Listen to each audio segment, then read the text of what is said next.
Good morning students. आज हम राज्यों में शासन के बारे में पढ़ेंगे। राज्यों में शासन में राज्यपाल, कार्यपालिका, विधायिका शामिल होते हैं।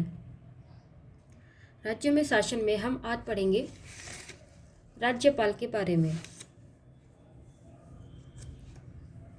भारतीय संविधान में राज्य के शासन का भी उल्लेख कर दिया गया है, जिसमें आज हम राज्यपाल के बारे में पढ़ेंगे। राज्यपाल अनुच्छेद 153 के अनुसार प्रत्येक राज्य का एक राज्यपाल होगा। अनुच्छेद 153 के अनुसार प्रत्येक राज्य का एक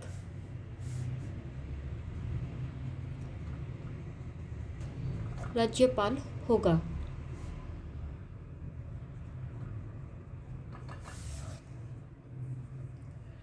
सातवें संशोधन द्वारा यह व्यवस्था की गई कि एक ही राज्यपाल दो या दो से अधिक राज्यों का राज्यपाल हो सकता है।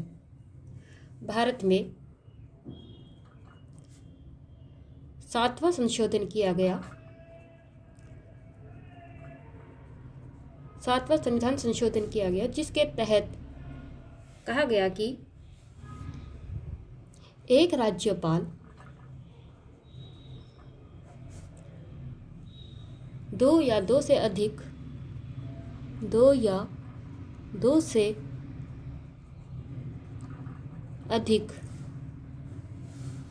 राज्यों का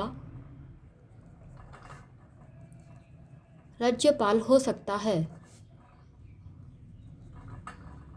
अर्थात एक राज्यपाल दो राज्यों का राज्यपाल हो सकता है और दो से अधिक राज्यों का भी राज्यपाल वो हो सकता है। भारत में राज्यपाल की नियुक्ति राष्ट्रपति करता है। राज्यपाल की नियुक्ति राष्ट्रपति द्वारा की जाती है। सामान्यतः 5 वर्ष के लिए राज्यपाल को नियुक्त किया जाता है, परंतु राष्ट्रपति के प्रसाद पर्यंत वह पद धारण कर सकता है। राज्यपाल की नियुक्ति 5 वर्ष के लिए की जाती है, किंतु भारत में राज्यपाल का पद राष्ट्रपति के प्रसाद पर्यंत रहता है। प्रसाद पर्यंत, राष्ट्रपति के प्रसाद पर्यंत से यहाँ तात्पर्य है कि जब तक राष्ट्रपति चाहेगा तब तक राज्यपाल अपने पद पर रहेगा, अर्थात उसे 5 वर्ष की अवधि पूर्ण होने से पहले भी हटाया जा सकता है। सामान्यतः यह परंपरा है कि जिस राज्य में नियुक्ति होती है राज्यपाल वहाँ का निवासी नहीं होता। यह संवैधानिक नहीं है, किंतु राज्यपाल की नियुक्तियों में यह एक परंपरा बन चुकी है कि राज्यपाल जिस राज्य का निवासी होता है, जिस राज्य का निवासी होता है, वहाँ उसे राज्यपाल पद के रूप में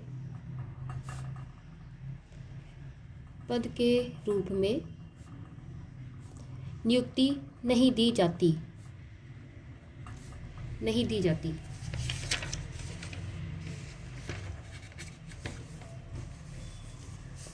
राज्यपाल राज्य में संवैधानिक प्रमुख एवं केंद्र के अभिकर्ता के रूप में दोहरी भूमिका निभाता है।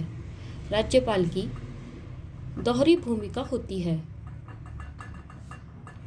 वह दोहरी भूमिका 2 तरह से निभाता है।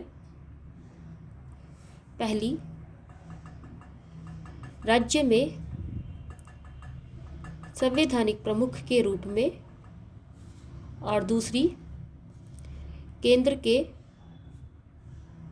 एजेंट या अभिकर्ता के रूप में। के वी राव के अनुसार राज्यपाल की भूमिका पर्दे के पीछे खींची जाने वाली डोरियों पर निर्भर है।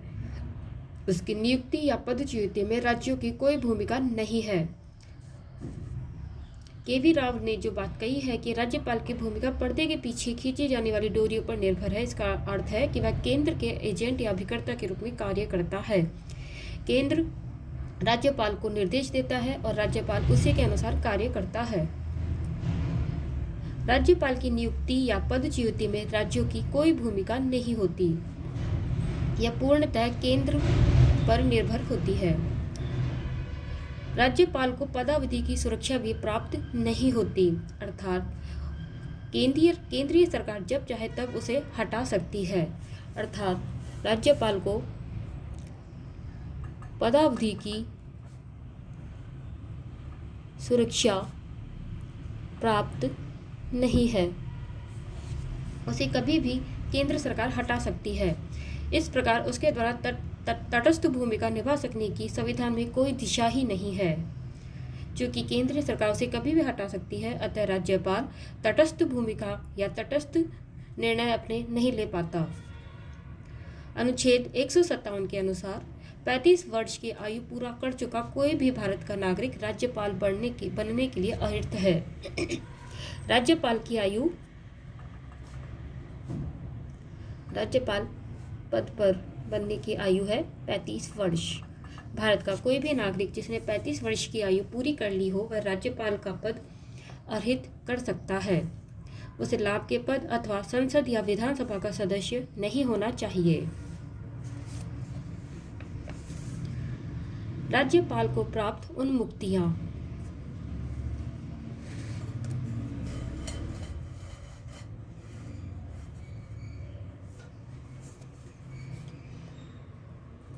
राज्यपाल को प्राप्त उन्मुक्तियां।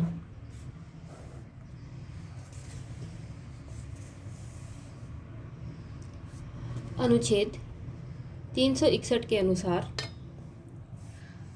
अपनी शक्तियों एवं जिम्मेदारियों के निर्वाह के लिए राज्यपाल न्यायालय में जवाबदेह नहीं होगा। अर्थात राज्यपाल अपनी शक्तियों और कार्यों के लिए किसी भी न्यायालय में जिम्मेदार नहीं होगा, अर्थात जवाबदेह वह नहीं होगा। पद पर रहते हुए उसके खिलाफ दांडिक मामले में कार्यवाही नहीं की जा सकती। इसके अलावा